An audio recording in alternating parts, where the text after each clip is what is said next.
વિદ્યાર્થી મિત્રો, 8મું chapter personality એટલે કે વ્યક્તિત્વમાં આપણે વ્યક્તિત્વના વિવિધ અભિગમોમાં વ્યક્તિત્વ પ્રકારલક્ષી અભિગમ, બીજો છે વ્યક્તિત્વ ગુણલક્ષી અભિગમ, ત્રીજો છે મનોગત્યાત્મક અભિગમ એટલે કે મનોવિશ્લેષણવાદ, અને આજે જેની આપણે ચર્ચા કરવા જઈ રહ્યા છીએ તે છે માનવવાદી અભિગમ. મિત્રો, પહેલો જ તમારો ટૂંકો પ્રશ્ન છે માનવ સ્વભાવનો વિધાયક અને આશાવાદી અભિગમ. મિત્રો, વ્યક્તિત્વમાં વ્યક્તિગત જવાબદારીનું અને વર્તમાન કાળનું મહત્ત્વ હોય છે. એટલે માણસ જે કાંઈ બને છે તે માટે તે પોતે મહદઅંશે જવાબદાર ગણાય. એટલે આવા ખ્યાલવાળા આ અભિગમની અંદર રોજર્સનો અને મેસ્લોનો સિદ્ધાંત નોંધપાત્ર છે. એમાં આપણે જોઈશું કાર્લ રોજર્સનો સ્વસિદ્ધાંત. રોજર્સના મત મુજબ દરેક વ્યક્તિનું ધ્યેય સંપૂર્ણ રીતે કાર્યરત બનવું અને રહેવું હોય છે. સ્વાભાવિક છે કે દરેક વ્યક્તિ એવી ઈચ્છતી હોય કે પોતે સંપૂર્ણ કાર્યરત હોય, કોઈને કોઈ કાર્ય કરે, એ દિશામાં પ્રયત્ન પણ કરતી રહે. હવે સંપૂર્ણ કાર્યરત માણસ કેવો હોય તો કે એ વ્યક્તિ છે બીજાના હક કે જરૂરત પ્રત્યે એટલું જ સંવેદનશીલ હોય. બીજાની જરૂરિયાત કે હકોને છીનવીને ધ્યેયને પૂર્ણ કરવામાં ઇન્ટરેસ્ટ નથી, પણ એની સાથે પોતાની લાગણી કે જે કંઈ ક્રિયાઓ, પોતાનું કાર્ય છે એના ઉપર સમાજના ધોરણોની વધારે પડતી પણ અસર થવા દેતું નથી. એટલે કે પોતાની રીતે જ વ્યક્તિ ધ્યેયને પૂર્ણ કરવામાં લાગેલી હોય. જેમ જેમ વય વધે એમ એની ક્રિયાઓ છે વધારે રચનાત્મક બનતી જાય, કારણ કે જેમ અનુભવ થાય એમ વ્યક્તિ વધારે શીખે, વધારે અનુભવી બને. આવા માણસ પોતાના મૂલ્યો કે લાગણીઓના સતત સંપર્કમાં હોય, એને પોતાના મૂલ્યોને સમજતી હોય, લાગણીઓ પર પણ કાબૂ છે, પ્લસ માઇનસ પોઈન્ટ એ સંદર્ભમાં પણ પોતાનો કેવો છે એ પણ જાણતી હોય. રોજર્સ એવું કહે છે કે આવી વ્યક્તિ પોતાના જીવનને વધારે ઊંડાણથી અનુભવે છે અને માણે છે પણ ખરા. તો દેખીતી વાત છે, પોતાના હકો કે જરૂરિયાતો અન્યની જો એ વ્યક્તિ ધ્યાનમાં રાખતી હોય, પોતાની ક્રિયાઓ ઉપર કે લાગણીઓ પર સમાજના નિયમોની એટલી બધી અસર ન થતી હોય, તો એ વ્યક્તિ પોતાના જીવનને વધારે ઊંડાણથી માણી શકે. જોકે જીવનની અંદર બધા માણસો સંપૂર્ણ કાર્યરત બની શકતા નથી. આપણે જોઈએ છે બેરોજગારી, બેકારી.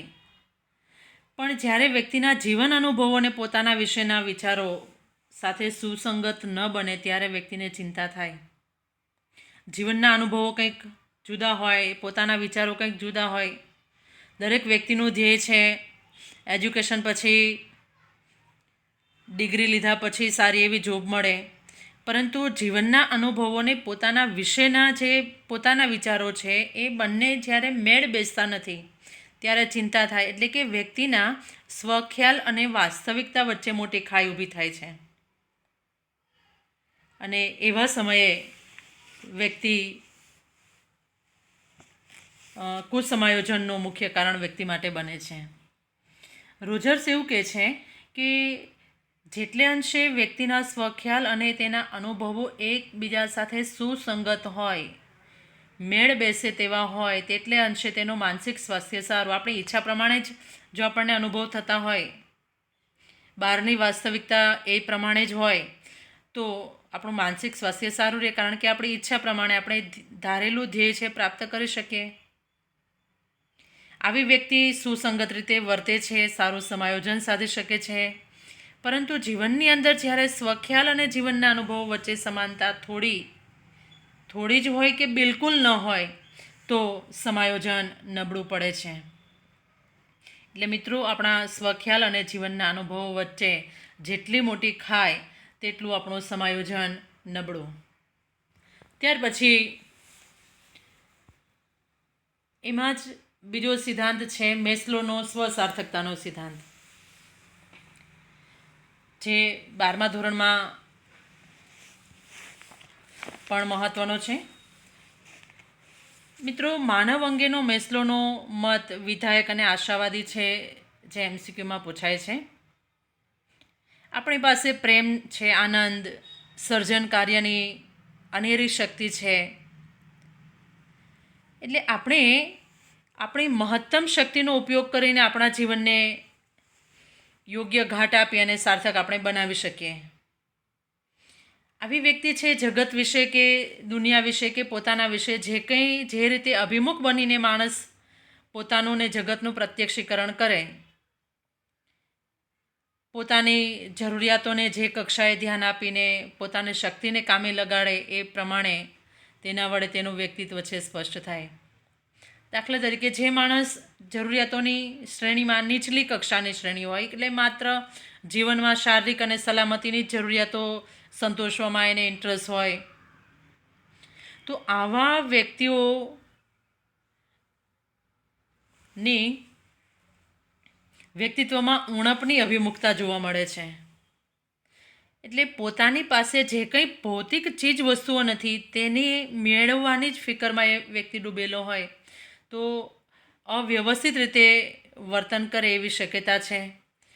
મેસ્લો છે જરૂરિયાતોની શ્રેણીમાંથી નીચલી કક્ષાની એટલે કે શારીરિક અને સલામતીની જરૂરિયાતો સંતોષવામાં વ્યક્તિ અવ્યવસ્થિત રીતે વર્તન કરે, કારણ કે પોતાની પાસે જે ચીજ વસ્તુઓ નથી તેને મેળવવાની જ એની ચિંતા છે. જ્યારે મેસ્લો ઉચ્ચ કક્ષાની, જેને ન્યાય, સારપ, સૌંદર્ય, વ્યવસ્થા કે એકતા માટેની જરૂરિયાત કહેવાય, જેને આપણે અધિ એટલે કે ઉપરી જરૂરિયાતો કહેશો, ઉચ્ચ જરૂરિયાતો, જો એ બધી જરૂરિયાતો સંતોષવામાં નિષ્ફળ જાય તો વ્યક્તિનું મન છે ઉઠી જાય, તે ઉદાસીન થઈ જાય છે, નિસ્સારવાદી, જીવનનો જાણે કોઈ સાર જ હવે નથી રહ્યો એવું એમને લાગે છે, શંકાશીલ બને છે. મિત્રો, મેસ્લોએ સ્વસાર્થકતાના સિદ્ધાંતની અંદર એણે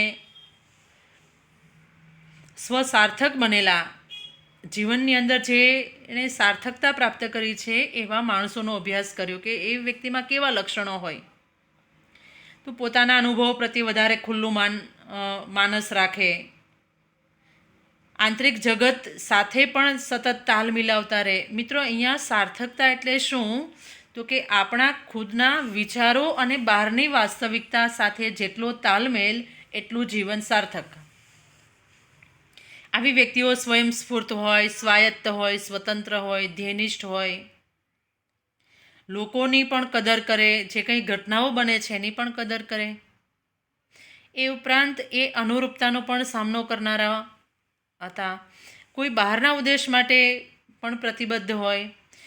મિત્રો, સ્વસાર્થક વ્યક્તિઓ જગતને વધારે ચોકસાઈથી જોઈ શકે છે, કારણ કે તેઓ વસ્તુઓને કોઈ અછતને પૂરી કરવાના સાધન તરીકે નહીં, પરંતુ એ વસ્તુ પોતાના સંબંધમાં જુએ છે. એટલે આવી વ્યક્તિ છે એ સ્વસાર્થક હોય અને એના આવા લક્ષણો છે હોય. જ્યારે જરૂરિયાતોની તૃપ્તિ ઉપર સાંસ્કૃતિક ઘટકોની પણ અસર જોવા મળે છે. મિત્રો, પશ્ચિમ સમાજની અંદર આપણે જોઈએ છીએ જરૂરિયાતોની તૃપ્તિમાં આપણે બે તૃપ્તિની વાત કરી. એક નીચલી કક્ષાની કે માત્ર શારીરિક ને માનસિક જરૂરિયાતો સંતોષવામાં જ માણસને ઇન્ટરેસ્ટ હોય વ્યક્તિને, અને બીજી ઉચ્ચ કક્ષાની જરૂરિયાતો ન્યાય, સારપ છે, સૌંદર્ય, વ્યવસ્થા કે એકતા માટેની જરૂરિયાત.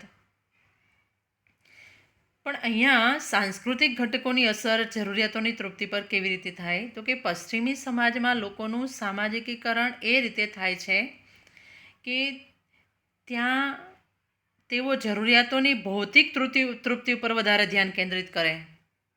એટલે ઉચ્ચ કક્ષાની જરૂરિયાત કરતાં પશ્ચિમના લોકોમાં નિમ્ન કક્ષાની જરૂરિયાતોને વધારે મહત્ત્વની ગણવામાં આવે છે. મિત્રો, સંપૂર્ણ રીતે સ્વસાર્થક બનેલી વ્યક્તિઓ વિરલ હોય છે, અનોખી હોય છે. પણ ઘણા લોકો અમુક મર્યાદિત સમય માટે પણ જો સ્વસાર્થકતાનો આવો ટોચનો અનુભવ કરે તે વખતે એમને પોતાનું અસ્તિત્વ સમૃદ્ધ અને પરમ આનંદથી ભરેલું લાગે છે.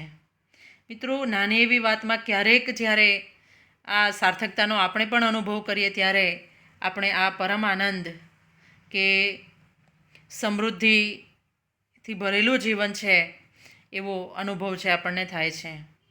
એટલે માનવવાદી અભિગમ છે જીવનના વિધાયક પાસાની અગત્યતા દર્શાવે છે, જે તમારા MCQમાં પૂછાય છે. મિત્રો, હવે પછીનો આપણો પ્રશ્ન છે વ્યક્તિત્વ વિકાસને અસર કરતા વિવિધ પરિબળોની ચર્ચા છે આપણે હવે પછીના વિડીયોમાં કરીશું.